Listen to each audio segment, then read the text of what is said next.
These stuffed cabbage rolls are a food memory for me. I'm Tess, and tonight I'm making an old-time favorite of ours, cabbage rolls. In our Pennsylvania area, some know them as pigs in a blanket.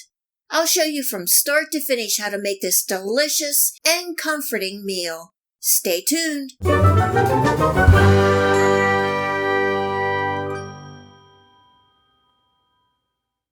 In a pan on medium heat, I'm adding in some olive oil, diced onions, bell peppers, salt, and black pepper.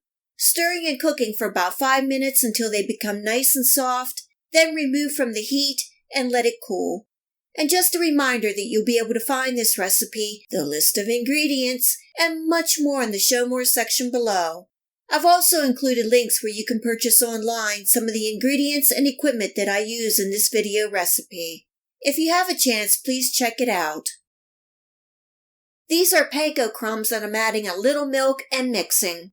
You can use any breadcrumbs you may have. Setting that to the side and letting that rest for about 5 minutes so the crumbs can absorb the milk. In a large bowl I have about 1.5 pounds of ground beef, and I'm adding in my cooked onion and pepper mixture, the moistened panko crumbs, cooked rice, and I'm using some leftover jasmine rice. This happens to be my go-to rice, but you can use any rice brand that you like. Adding in an egg, fresh chopped parsley, and you can use dried parsley, salt, black pepper, and garlic powder, giving that a good mix with my hands.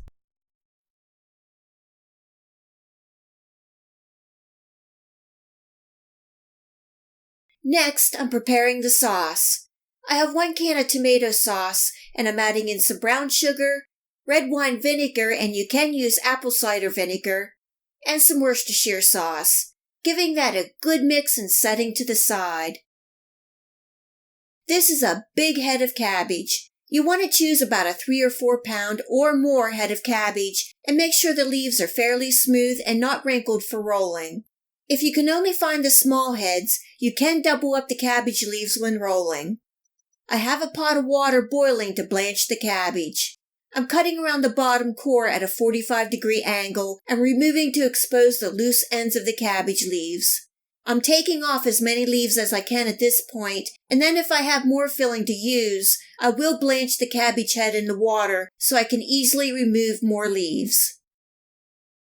This way I'm trying not to blanch an entire head of cabbage. If you need to blanch the entire head, place the cabbage in the boiling water, core side down, reduce to a simmer, and cook for about 5 to 10 minutes. When done, be careful in removing. Let it cool, and the leaves should come off freely. You may need to cut out a little more of the core to reveal the ends of the cabbage leaves. I'm cutting out the bottom portion of the center vein or rib, as it can be tough, and this will also help you roll the cabbage easier. Now for the assembly. I'm placing down a couple good tablespoons of the filling. The amount of filling you add will depend on the size of the cabbage leaves. Remember, if your leaves are small, you can double them up. You want to roll these like a burrito.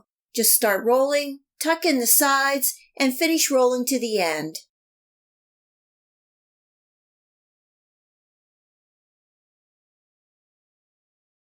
I have my oven preheating to 350 degrees Fahrenheit. I'm adding a little of the sauce to the bottom of my baking dish and placing in the cabbage rolls seam side down. Then I'm pouring the remainder of the sauce over the top. Some people like a lot of sauce and others do not. You can use a portion of the sauce over the cabbage rolls and heat the remaining sauce and serve it on the side. Covering with foil and baking at 350 degrees Fahrenheit for 1 hour.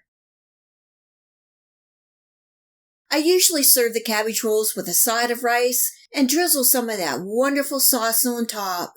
You could add a little sour cream or grated cheese on top. I remember these as a child. These cabbage rolls are a food memory for me. I love the combination of the cabbage and the sauce together, and the moist, beefy interior makes them hearty. These cabbage rolls are easy, delicious, and comforting. I hope you give them a try and enjoy. If you like this cabbage roll recipe, please hit the like and subscribe button. Remember to hit the bell next to the subscribe to make sure that you get my future video recipes. You can also find me on Steemit, Facebook, and at my website. Feel free to share this recipe and my channel with your friends and family.